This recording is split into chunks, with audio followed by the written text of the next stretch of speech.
Hi everyone, and welcome to this tutorial where we're going to see how to load Godot resources at runtime from C# scripts. So by the end of this video, you'll know how to load a few common types of resources in your script, more precisely images, audio files, 3D models, and scenes. Of course, don't forget that if you want to get the assets or the code for this tutorial directly, you can have a look at the GitHub repo with all my Godot tutorials over here. And as usual, since we'll be coding our logic in C#, make sure that you have a version of Godot with .NET enabled. And now with all that said, let's dive in and discover the basics of loading resources at runtime in Godot and C#. Just before talking about how to load resources from scripts per se, let's quickly see how Godot handles file paths, and how to properly reference our assets in our code.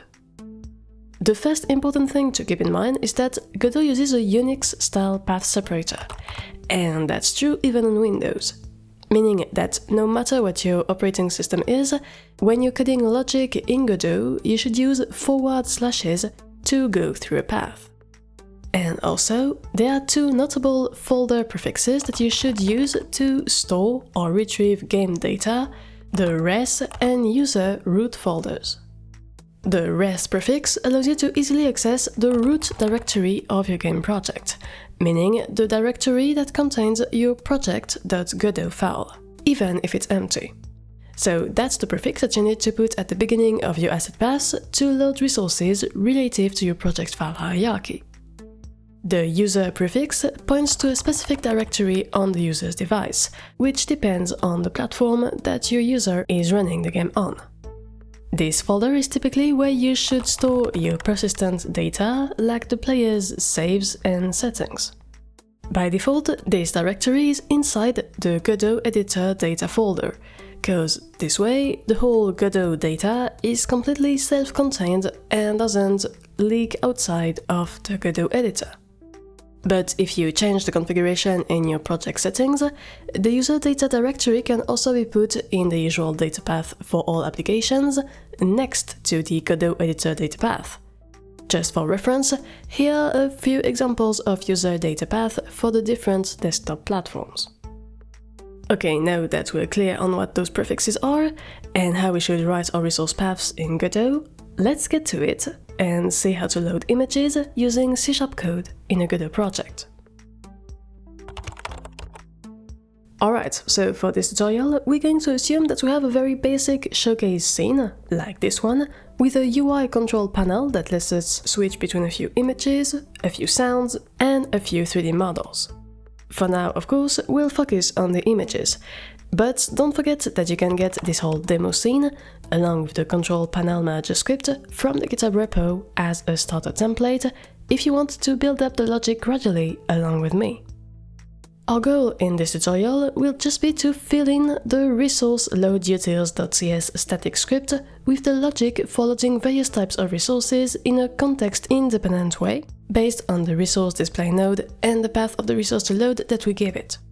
So for example, to start with images, we'll want to implement the logic of the load image function. And as you can see, the point is to use the path that we're given by the control panel manager script to load an image resource from the Godot project, and then apply it as the new texture for the given sprite 3D node in the scene. This way we'll be able to click on our various image buttons to change the visual in the middle of the screen.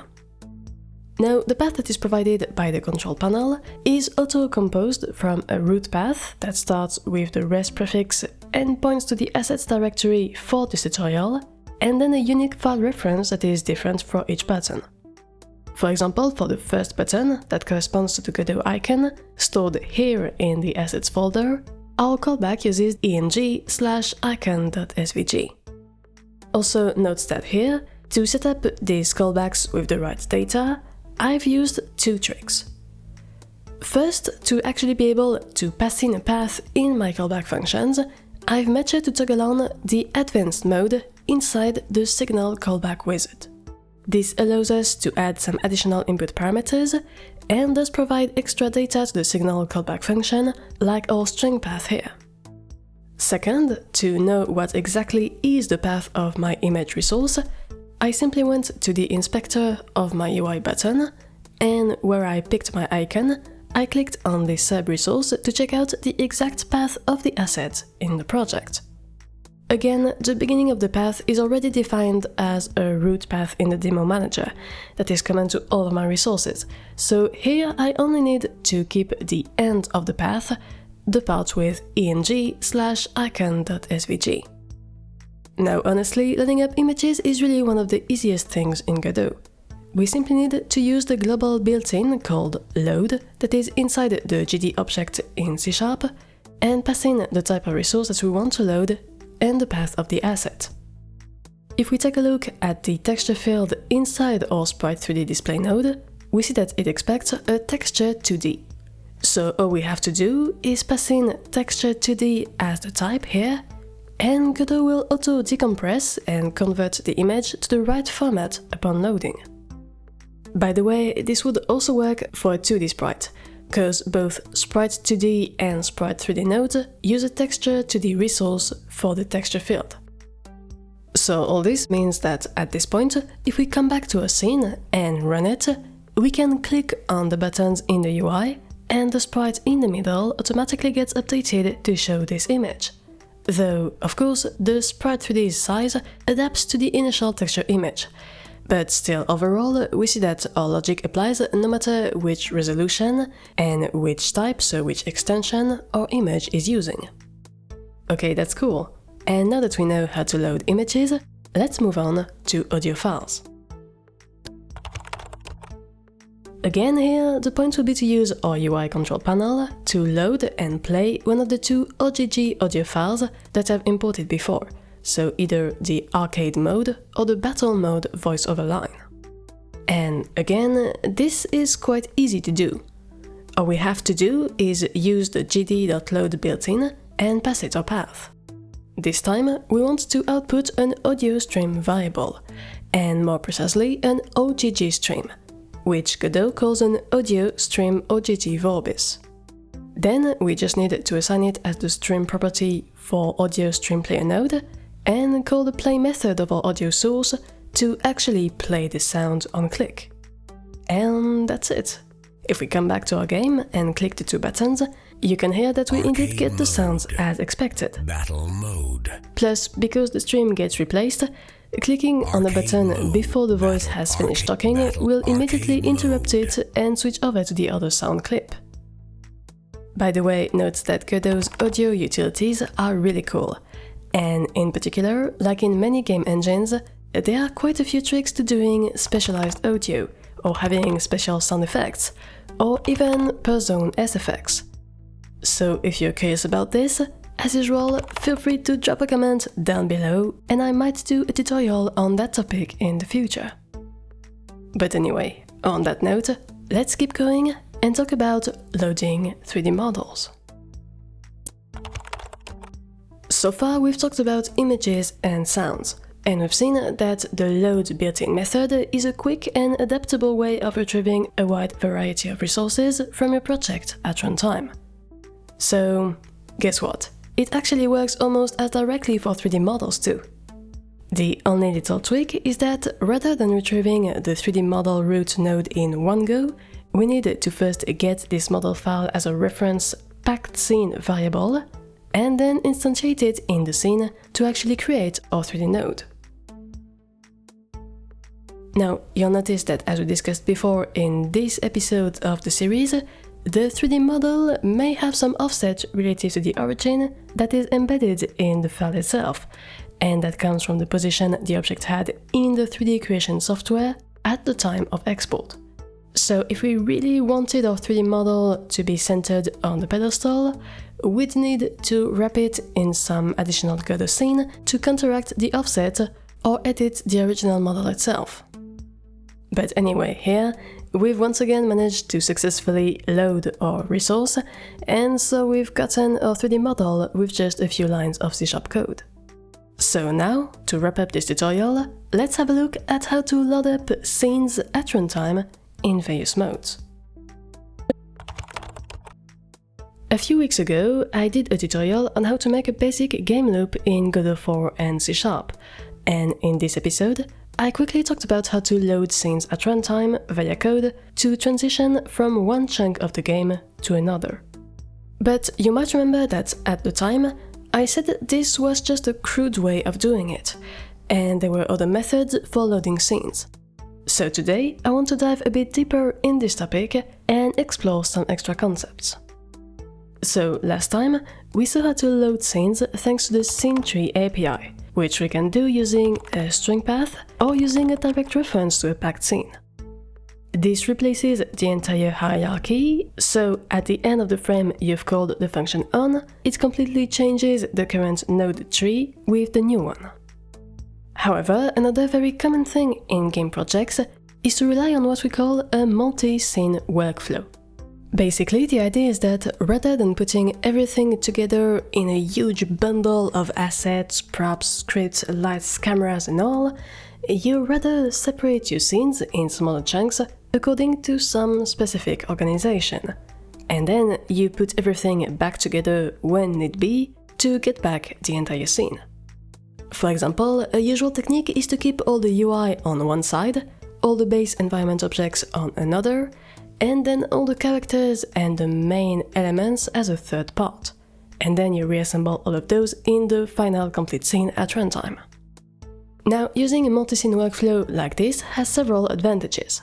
First, it helps reduce the size of each chunk, and it makes those more manageable than one huge scene with hundreds of nodes. Then, if you're working in a team, it facilitates collaborative dev, because every team member can work on one bit of scene without disrupting the others, and while iterating as much as they want. And finally, that per team member separation is especially valuable when the time comes to remerge everyone's work and you're versioning the project, because this way you don't have as many merge conflicts as if everyone was working on the exact same file. If you've ever worked with Unity, you might have noticed that ever since Unity 5, multi-scene workflows have become a built-in feature, since you can actually directly drag multiple scenes next to one another in the scene hierarchy to overlap them in one big pack, and you can also do this additive load from the script API. But in Godot, the API doesn't have this special loading mode, cause, well, as we said a long time ago in the very first episode of this series, Godot scenes and prefabs aren't that complicated and that unique. They're simply a hierarchy of nodes that you saved as a resource in your project, meaning that a scene can be added to the current node hierarchy and overlapped with the rest, just like any other prefab or basic brand new node. So to get a multi-scene workflow, you just have to instantiate your scene chunks one by one, and you'll basically have recombined everything properly. That being said, there's another essential notion to keep in mind when loading resources, and that's whether your loading mechanic is synchronous or asynchronous. To put it simply, a synchronous operation, once executed, blocks your entire code until it's finished. For most instructions, this blocking time is so negligible that you don't see it as a player, and so it's no big deal.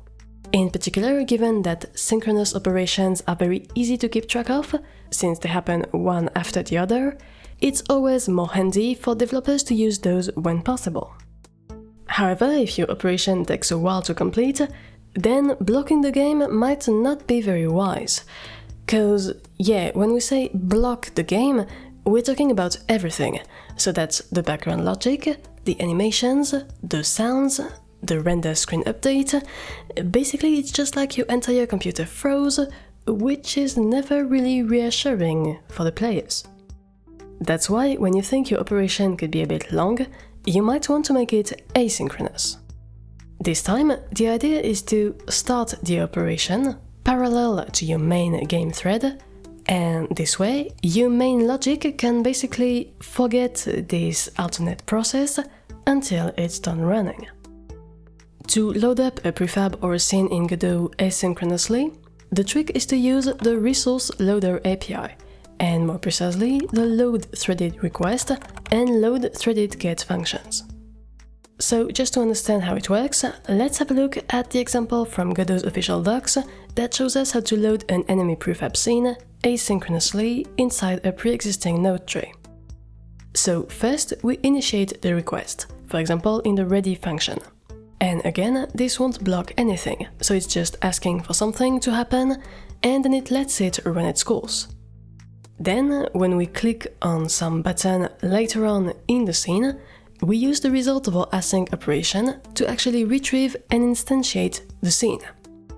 So basically, between the ready function and the callback function for button click, so this logic, there's been some time that has elapsed in the background, enough time for load request to complete, and still we haven't seen any freezing of our game because this load request was threaded parallel to our main logic.